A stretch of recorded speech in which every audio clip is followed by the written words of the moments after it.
On today's World Insight, as the 32nd APEC Economic Leaders Meeting in Korea's Gyeongju draws near, we present you a special program, Dialogue on Global Governance and Asia-Pacific Shared Prosperity. International organization officers join academic and business representatives of APEC economies to talk about the significance of multilateralism, building regional cooperation platforms, and international tech collaboration for the Asia-Pacific.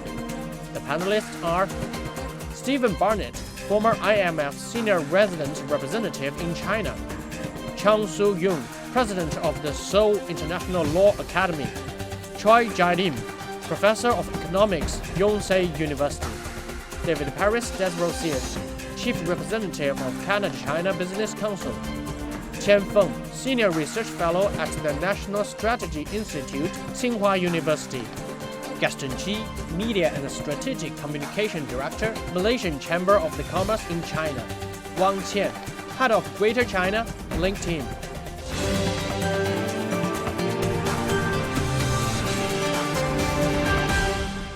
Let's dive directly into our conversation. Our topic is APEC. Asia-Pacific region is such a dynamic place where it hosts some of the biggest economies, some of the best synergy among economies as well. To you, all of you coming from academic, business, as well as policy-making process, tell us, what does the connectivity within Asia-Pacific region, specifically for APEC, mean to you? David. Perfect. So as representative of the Canada-China Business Council, we can appreciate the case study of the Canada-China trade relation throughout the years. And I think that this is a very interesting case study that can apply also to different trade relations in the region, which is a very extensive trade synergy between Canada and China. Yeah. If we look at our trade situation, Canada is exporting a lot of commodities, and China is exporting a lot of manufactured goods to Canada.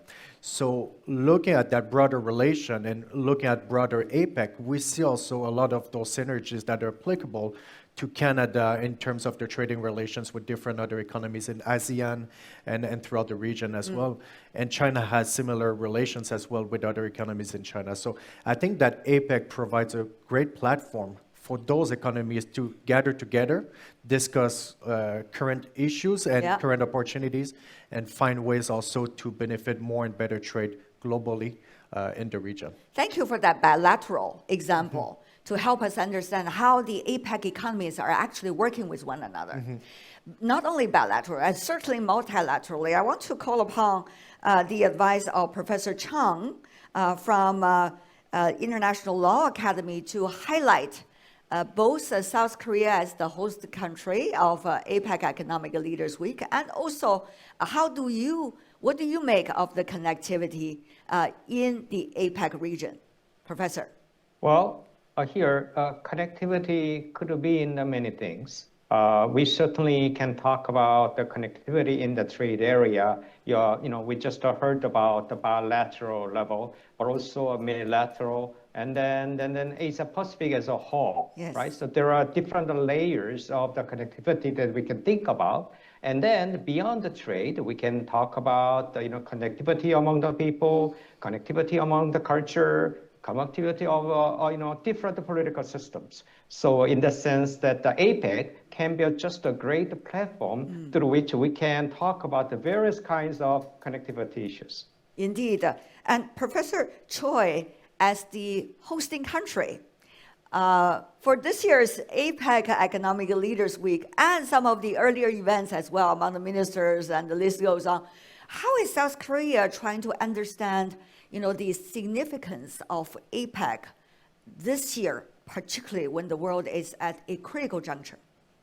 So I think I'd like to emphasize the return to protectionism in this Asia-Pacific region. So the escalating trade tensions and rising trade policy uncertainties pose significant risk to the Asia-Pacific's economic growth, potentially slowing down momentum in coming years. So in my research paper titled Anxiety or Pain, the Impact of Tariffs and Uncertainty on Chinese Firms in the Trade War, we found that the US-China trade war increased firm-level trade policy uncertainty. Especially this rising trade policy uncertainty reduced firm-level investment and R&D expenditures. As such, trade disputes can disrupt supply chains, increase costs, and reduce investment confidence, which may particularly affect export-dependent economies, Korea, especially in this region. So I think APEC's role is to act as the region's sharp observer. Now, going to you, Mr. Barnett, can you highlight what some of the APEC economies, their prosperity and their working together, not only bilaterally, but also multilaterally, it means for the region? Earlier, we have already heard some previous examples. Please go ahead. The Asia-Pacific region has really been a key driver of global growth. And China and Korea actually provide good examples of this. If we look at Korea, we go back to 1980, income per person in Korea was around 22% of the advanced economy average. But thanks to the remarkable development in Korea, so from 1980 to the latest data, Korea became an advanced economy and income per person grew to 88% of the advanced economy average. Truly a remarkable record of development and a rare example of a country busting through the middle income trap and actually rising to advanced economy status. Over these same 40 years, China has also seen remarkable development. And by the same metric, income per person in purchasing power parity, or PPP terms, in 1980, China was less than 3% of the advanced economy average. And in the latest data, China is a little over 38%. Again, remarkable development. So what can the region do going forward? Basically, continue to have sustainable and robust growth at home. It's one of the best things it can do for the global economy. And let me take China as an example. If China is able to move to a model where consumption consistently outpaces the growth in GDP, then China would have sustained growth, and that growth will also provide direct benefits to the rest of the world. Higher growth in China, higher consumption in China means more imports, which means more global demand, providing a welcome lift to the global economy. That's a great example about China and South Korea, what these individual economies mean for the region, and also how the connectivity, as all of you illustrated, could work. Professor Qian, I would also like to call upon you to help us understand this. APEC has been a very important platform for China, and also, shall I argue, Gaston, for the emerging economies in Asia. ASEAN is an important example. So how do you see this year APEC could play its role at a critical juncture? Professor. Yes, I think now because the APEC consists of 21 members, yes, it accounts approximately 68% of world population. Indeed. And nearly 40% of the world GDP. And under current circumstances, I think the APEC, this year very important because the APEC now can play a very important role as a stabilizer, can strengthen the people's confidence. Yes, also can provide the APEC, the members, are shared, to against the short of the uncertainties. As for the business people, especially for Gaston and Nancy, you are very pragmatic. You need to do business, right? So how do you see a very abstract concept like APEC? How is it likely to serve the business community, serve your customers, and serve the overall growth of the region? David already talked about his views, but I would like to hear your views briefly. Gaston and Nancy. Sure. I think we talk a lot about trade and tariff. I think the other T that I would like to bring in is trust. We are talking about 21 different economies. And as Professor have said, 1/3 of this population forms the world. 60% of it is contributing to the world's GDP. It is a big market. It's a big chunk.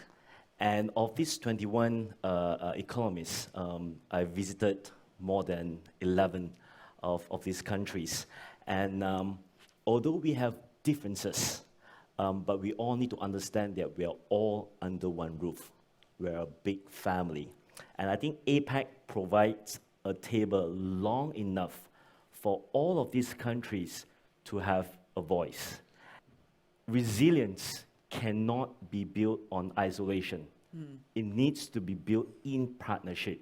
And that's how innovation happens, and then that's how prosperity can prosper. Because you need to bear one thing in mind. These 21 economies did not inherit the prosperity. They co-design it, they co-author it, and to share it among all of us. I love the logic of the business community. Very direct, right? Straightforward. That it is. We don't play the political games. Let's go to Nancy. Tell me more about, from the business perspective, you are an international company based in China, operating in Greater China. So actually, how do you see Asia Pacific, APEC, as a platform for you? Yeah, thanks for the question. I can't agree more with David. Communication just not about talk. It's about seeking real understanding between each other. It's to respecting the differences and addressing each other's pinpoints. So that's why we are very confident Asia Pacific represent the growth, represent most promising growth in the globally. So that's why really embrace the diversities, build the trust, build the innovation and the connection together can make a real difference. I really love the on-the-ground examples all of you are trying to provide to our audience. You know, these are real food for thought. Having said that, though, there are also a lot of framework issues that we need to address. Professor Choi, as an economic professor, I'm sure you are very much aware of the regionalization has been vibrant in the Asia-Pacific region, for example, on the APEC platforms, and also involving the economies of the region. For example, you have RCEP, involving ASEAN countries with Northeast Asia, and the list goes on. You also have CPTPP, you know, with Japan and many others joining in, even though China is not yet already applied, but not yet a member of it. You also have ASEAN, which is such an active platform in the region, and North America, US, Mexico, Canada, just to name a few. There are also other entities in Latin America, and there are also synergies among all of these platforms we're talking about. So are we gonna see an updated version of these different platforms continuing to contribute to APEC, this bigger platform? Or are we going to see more fragmentation and even uncertainties among every of these entities we talk about? And as a result of that, we don't know where to go. We have to wait, but until when? That is really the question, Professor Choi. The economic integration initiative like RCEP or CPTPP generates winners and losers. So for those adversely affected, inclusive policy design is essential. So with trade and investment measures, explicitly targeting rural and underserved population through support for local SMEs, cooperatives, and smallholder farmers. In addition, capacity building and skill development, including vocational training, digital literacy, and technical skills can empower local population to participate effectively in regional value chains. I want to go to you, Professor Chang, also about the same question. Your thoughts?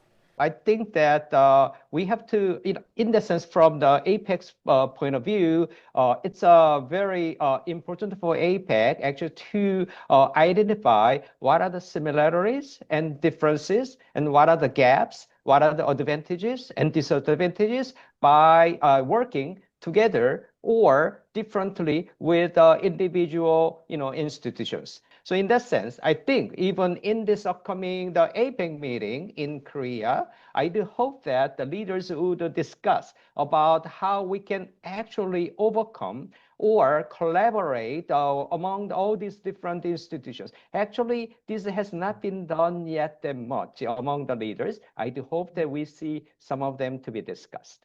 2025年亚太经济合作组织领导人非正式会议即将在韩国举行。本次活动围绕全球治理与亚太共繁荣这一主题进行交流，具有十分重要的意义。当今世界，各国利益交融，休戚与共，不断扩大的共同利益，必须通过不断完善的共同治理来维护。携手合作，互利共赢是唯一正确的选择。今年9月，习近平主席创造性地提出了全球治理倡议，为构建更加公正合理的全球治理体系贡献了中国智慧、中国方案。APEC 作为全球经济治理的重要平台，是亚太地区层级最高、领域最广、最具影响力的经济合作机制。在当前地缘冲突加剧、逆全球化思潮抬头的国际形势下，亚太合作面临不进则退的严峻挑战。展望未来，我认为实现亚太共繁荣，需从3方面着力：一是开放，要坚定支持多边贸易体系，推动构建更高水平的亚太市场；二是创新，要积极拓展人工智能、绿色能源等新兴领域的合作；三是联通，要加强基础设施与规则标准的衔接，提升区域产业链、供应链的韧性。中国贸促会是中国最大的全国性贸易投资促进机构，参与全球经济治理是我们4条业务主线之一。我们积极组织中国企业参与 APEC 工商界活动。今年推动 APEC 工商咨询理事会形成关于开放市场的单独声明，就构建开放型亚太经济发出响亮的工商界声音，成功举办第3届中国国际供应链促进博览会，有力促进包括亚太地区在内的全球产业链、供应链合作和稳定畅通。10月28日至31日，我们将组织高规格中国企业家代表团赴韩国庆州，参加 APEC 工商领导人峰会。闭幕式上，我将作为2026年 APEC 工商领导人峰会主席，接过峰会的主办权。在此，期待各位嘉宾、各位朋友积极关注和参与明年的 APEC 工商界活动。中国贸促会愿带领中国工商界与亚太伙伴一道，全面落实2040年布特拉加亚愿景，携手推动构建开放活力、强韧和平的亚太共同体，为区域繁荣注入正能量。The important question of where trade is going, whether trade is still going to be the engine for all of these entities and have them contributing to APEC. Gaston, you know my question. Okay, I'm glad that the professor talks about policy, and then we touch a bit about trust. I think where growth is going to happen is where there is transparency. When these policies are interpreted transparently, and when all of the members do not feel that they are left behind, then I think there's real growth. Very much in like our work when we set up family office for families. You have family charter, you have family governance, you have family policy, but every members play a part. The mom, the dad, the siblings play a part for not just the legacy. Legacy we are talking about not just this generation, but the next generation, but also for the succession. So I'm glad that I'm born in a time in the 1980s where APEC was just born. And we see a lot of great changes. We see people can travel easily, free visa. We see trade, it's beginning to emerge more and more. But again, back to my point is that when the grassroots can feel the benefit of this movement of trade, that is when they buy into this narrative, and that's when economy will have movement. Well, all of you said the right thing, but let's mention the elephant in the room. The elephant in the room is geopolitics.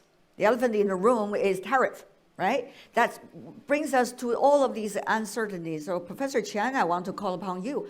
Tell me what you think about, what is really facing the leaders of the APEC economies when they're gathering together. What do you expect them to solve this time so that the economies can grow, the jobs can be secured, business can have their investment plans for the next 5 years, for God's sake? So, Professor. Okay. Yes, I think, yes, I think everybody in the APEC attach great importance about the leaders meeting, because yes, every time in the leaders meeting can, I think can have a strategical guidance roles. Take the China and US as example. The China-US is one of top one, top two, the largest economy is.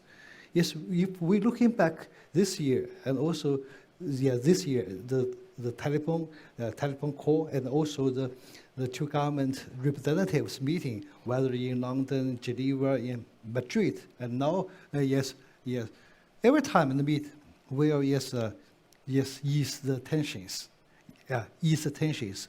That is for the moment. Yes, a moment. That is a benefit not only to the China, US, the people, but also benefit to the people, in the region and maybe to, the global economies. That is very important. Can have a good platforms for the commercial leaders and also political leaders and face to face, and to figure out the good solutions for the current challenges. Maybe one meeting and two meetings cannot solve problems, but with the confidence and also mutual understanding accumulating, I think we're close. It will be closer to the final solutions. What Professor is trying to indicate, if I could, it seems that he's saying, well, business community, you should tell directly to the political leaders what you need, and things will be resolved. Is that the case, David? Well, advocacy is an important part of doing business internationally. That's also what chambers are for, right? Exactly. Yeah. I would say that there's two key words for business leaders in terms of not only engagement domestically, but also broadly and internationally. Number one, it's platform, and number two, it's predictability. Businesses often like to make decisions not for the next year, but for plans that go 3, 4, 5, even 10 years. So, of course, business leaders, when they have the opportunity to engage with international political leaders, this provides a great opportunity for constructive dialogues in terms of what kind of policies can be applied and developed to promote sustainable and stable trade, not only bilaterally, but also, I would say, globally. Next year, APEC will be in China. This will bring many Canadian business leaders throughout the year to here in China to see what kind of innovation is being done, what are the key sectors, how can they contribute here, how can Chinese companies contribute to the Canadian economy, but also how can they work together also in their own interests, but in the interests also of other countries in the region. I see. Gaston, your thoughts? I think I really like the theme for APEC when we talk about shared prosperity. In a sense, if we see prosperity as a human right, if we see prosperity as elevating other poverty, then that could be a good ground for real breakthrough. And I just want to bring us to the point that if you look at the 21, I mean, I'm in business, so I really like numbers. If you look at 21 of these economies, 10 of them were colonies of the Great British Empire. 21 of them fall under the Commonwealth framework. Interesting. But what is so common about it? But if you look at APEC, we are talking about we want everyone to have a piece of the pie. So I think that changes the entire narrative. I love what you're saying. It's not win and lose. if you win, I lose, but rather how can we win together? Everybody has a bigger pie. How can we build that happen, make that happen? That's a wonderful thought. Having said that, though, I have to tackle, as a host of this discussion, some of the difficult issues. For example, tariff. This has become such a, shall I say, a turbulent factor in all the discussions, not only in the boardrooms, but also in the conference rooms, as well as in a public discussion like ours right now. So how can we take, as Professor Chang earlier beautifully called upon us, one small step at least, every step count, toward a better solution for all of us? Gaston, I call upon you to answer that question first, because ASEAN has been great for the spirit of cooperation. It's a tricky one. It is. But I'll bring everyone's attention back to the fundamental of tariff is just a tool. And it's a tool sometimes that is used against others. And the underlying factor is, again, back to what we discussed, it's trust and transparency. Yeah. If we can build that, then the whole issue about tariff might be relooked at a different angle, because what business cannot stand is not tariff, but unpredictability in the long term. Mm-hmm. That's what investors do not like. That's what business cannot stand. So I think if we could bring back predictability through APEC structure, then we will see this story being told differently. So back to what we said, I think there's strength in our unity. Yeah. And as Malaysia, we will say Bersatu Teguh, which means that if we are united, there is victory. All right. Professor Choi, your thoughts on that? I think tariff itself is harmful, but also the uncertainty nowadays, like tariff is not realized, but also there's some trade policy uncertainty rising. So I think we should use APEC as a platform to discuss these trade frictions and prevent escalation. So through initiatives that simplify customs procedures, harmonize standards, and promotes digital trade, and APEC does help lower transaction costs and maintain trade flows. I see. David? This year, just to get back to the Canada-China situation, we see in the first half of the year that bilateral trade increased by 9%. Mm-hmm. And we also noticed that there's been re-engagement and more discussions happening between both governments. So I think this is a great example as well, that when you discuss and when you use multilateral platforms such as APEC, G20, and many other ones that you highlighted earlier, this really helps reduce, I would say, misunderstanding, build constructive solutions where partnerships and collaboration can be enhanced or developed. And then, because this can also help address global issues such as climate change, where APEC will play a significant role in addressing those global issues. So the key word for us is engagement, and we're very pleased to see engagement not only at APEC, but throughout different platforms, and we look forward to see what is going to be coming out of APEC in a few weeks from now. This gathering matters for three reasons. First, time. The conversations here can sharpen priorities and inform the regional agenda in real time. Second, participation. Voices from China, Canada, Korea, and beyond demonstrate that shared prosperity is built by many hands. Third, purpose. The theme, global governance and Asia-Pacific shared prosperity, reminds us that rules, trust, and inclusion are structure of. Este tipo de espacios de diálogo son fundamentales para fortalecer la cooperación entre nuestros países y avanzar hacia una gobernanza más inclusiva, sostenible y orientada al bienestar común. Desde Chile valoramos profundamente los esfuerzos por construir puentes de entendimiento y promover el desarrollo compartido en nuestra región Asia-Pacífico. Les deseo una jornada muy fructífera y que las reflexiones que surjan de este encuentro contribuyan a seguir consolidando una comunidad de futuro compartido basada en el respeto, la equidad y la colaboración. On the eve of the APEC leaders meeting, this forum carries great significance, bringing together leaders and experts to exchange insight and shape a common vision for the future. To address pressing issues such as climate change, technological innovation, population aging, and economic uncertainty, mutual trust and international cooperation are more vital than ever. I sincerely hope today's discussions will offer constructive solutions to the challenges confronting the Asia-Pacific region and further strengthen the friendship and the collaboration among member economies.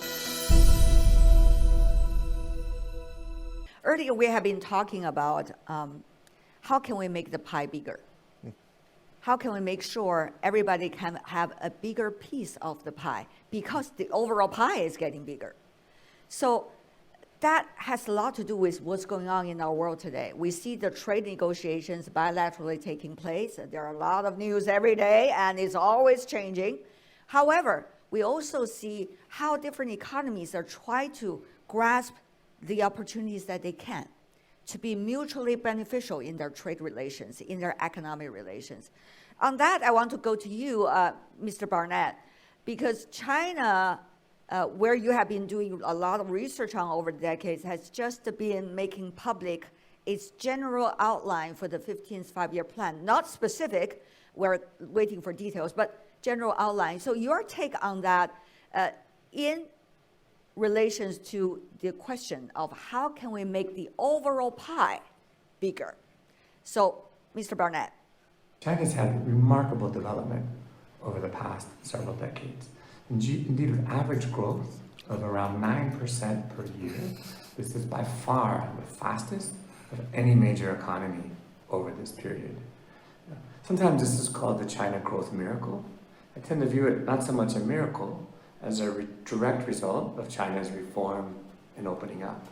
And so going forward and looking to the next five-year plan, a continuation of reform and opening up is one of the best things China can do for itself. And it's also a way it can support the global economy. And we talked about how more rapid growth in China means more imports from others. We've also seen China getting directly involved in global integration, not just through trade, but through international institutions. It's leadership in institutions like AIIB, creation of the NDB, regional trade arrangements like the RCEP.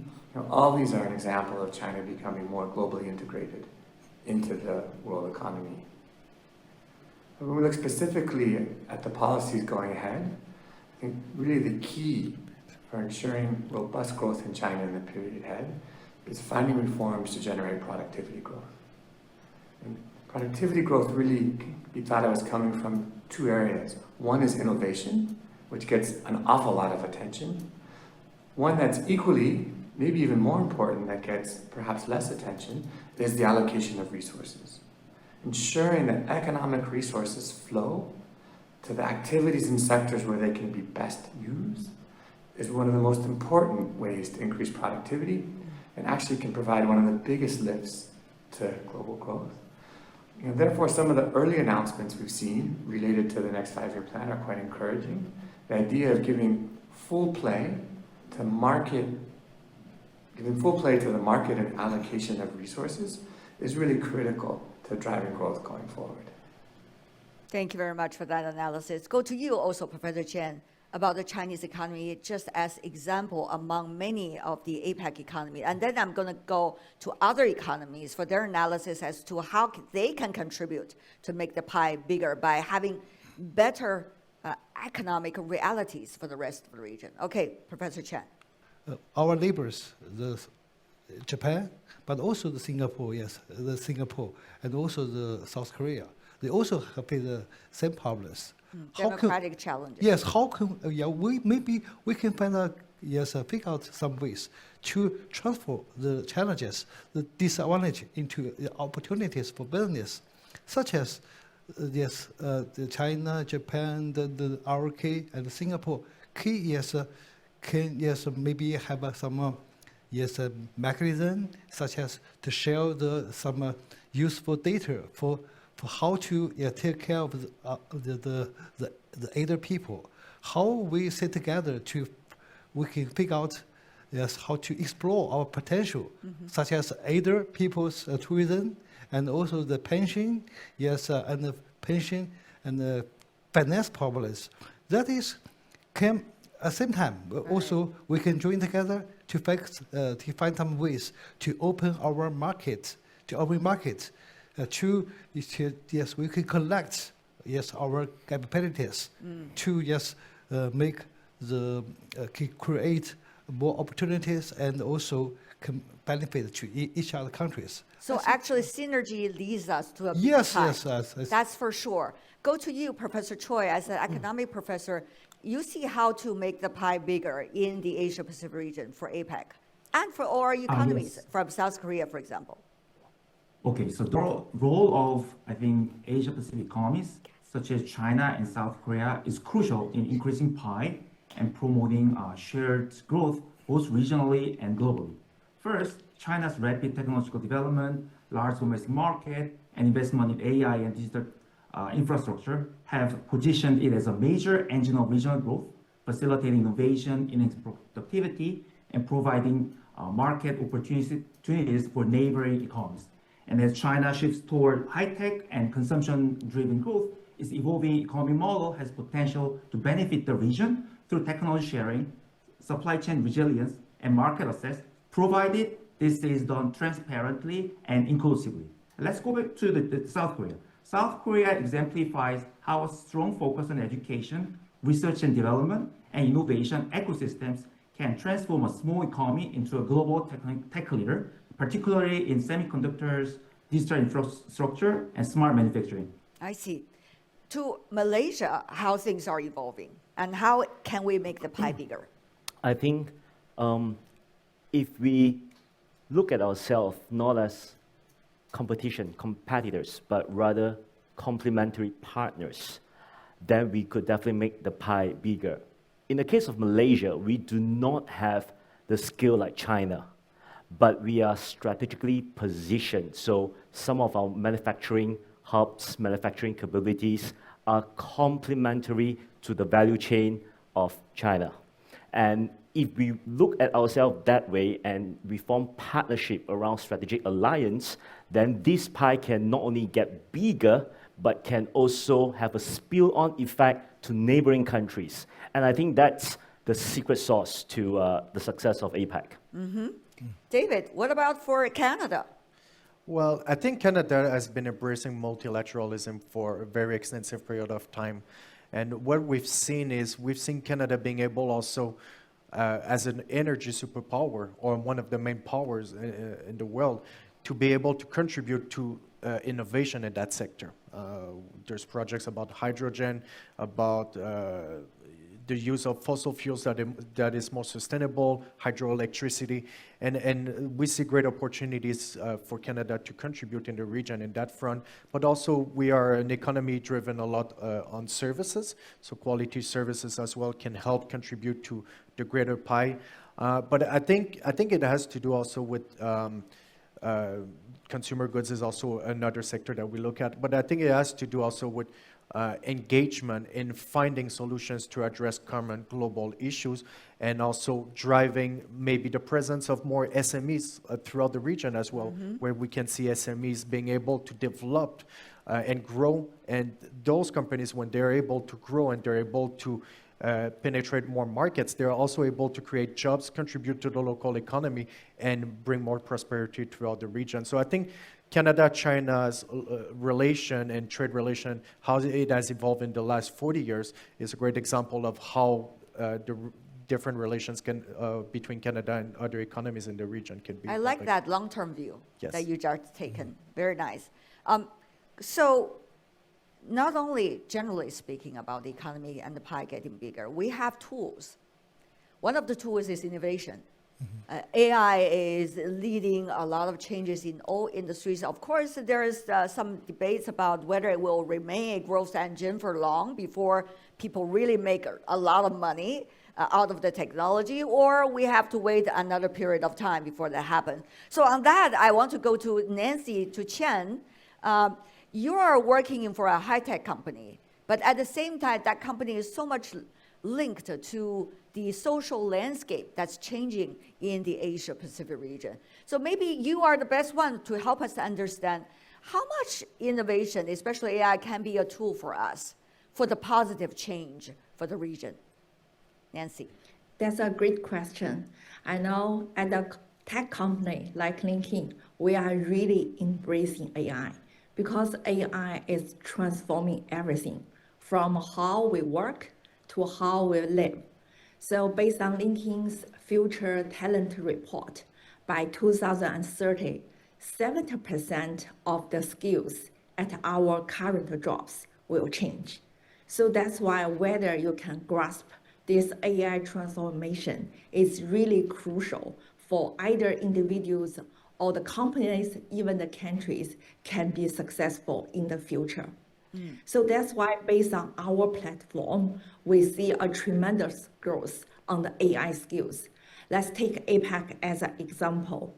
142 times increase in our professional network for the members, adding AI as their skills. And now the ChatGPT is the #1 skills, surpassing soft skills like communication in the past 10 years. So that's why AI is really not a discussion whether we should embrace it or not. It's about how we embrace it and how fast we can implement it into our daily work and even our daily life. At the same time, it's also a governance issue. We understand there are debates in the region, Asia Pacific, about AI governance, about tech governance and standards. Earlier, we have also heard about that from some of our keynote speakers. So technology-wise, it is the tool for the future, but it could also become a dividing factor. What are your thoughts on this regarding the upcoming APEC Economic Leaders Week? Professor Chung? Well, comparing with the other important global and regional issues, AI has a very important characteristics of not knowing the existence of the territory. Somehow, all the engineers of the AI would presume that AI technology needs to cover from the beginning, from the day one, to all of the world. In the sense that I think that in order to go up using the benefits of the AI, I think what leaders can talk about is about the risk size of the AI. In the sense that at the global level and at the unilateral level, there are some initiatives, especially among the governments. As we clearly know, at the United Nations level, there has been discussions on this issue, and then at some at the multilateral level, initiated by the governments of Netherlands and Republic of Korea, that AI needs to be taken care of from the perspective of the risk management. So other than risk for now, I think in order to have more benefits and the potential benefits that we can get out of the innovations in AI area, maybe we can leave most of the opportunities to the hands of Nancy and other business people and the technicians who are thriving actually to find out the better and the more efficient technologies that can ultimately bring the benefits to the all. But once again, what especially governments needs to do, we have to avoid any situation where we will be mismanaged by the AI. That's as I said, the risk management. In other words, responsible AI. All right. Mr. Professor Chen? We can see the AI powers. Most of the world AI powers just living in the APEC platforms. Yes, whether the China and the US and yes, also not.